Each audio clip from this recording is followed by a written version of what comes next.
പാലക്കാട് കഞ്ചിക്കോട് ബ്രൂവറിക്കായി സർക്കാർ ഉത്തരവിറങ്ങി. ഒയാസിസ് കമ്പനിക്ക് നിർമ്മാണാനുമതി നൽകുന്നതാണ് ഉത്തരവ്.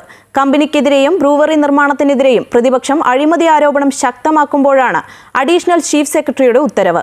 മദ്യനിർമ്മാണശാല വരുന്നതോടെ കാർഷിക മേഖലയ്ക്ക് ഉണർവുണ്ടാകുമെന്നും തൊഴിലവസരം സൃഷ്ടിക്കപ്പെടുമെന്നും ഉത്തരവിൽ ചൂണ്ടിക്കാട്ടുന്നു.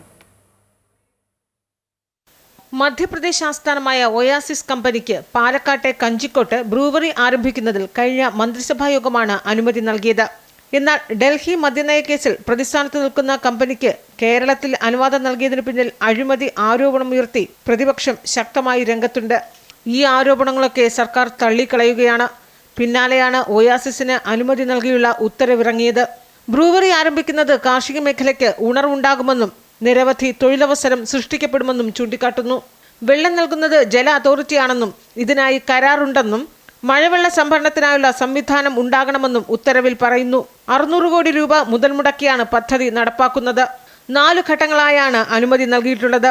ഇന്ത്യൻ നിർമ്മിത വിദേശ മദ്യ ബോട്ടിലിംഗ് യൂണിറ്റിന് ആദ്യഘട്ടത്തിൽ അനുമതി, സ്പിരിറ്റ് നിർമ്മാണം, വൈനറി പ്ലാന്റ്, ബ്രൂവറി എന്നിങ്ങനെയാണ് മറ്റു ഘട്ടങ്ങൾ. പ്രാരംഭ പ്രവർത്തനത്തിനുള്ള അനുമതി നൽകിയാണ് ഉത്തരവ് പുറത്തിറങ്ങിയിട്ടുള്ളത്.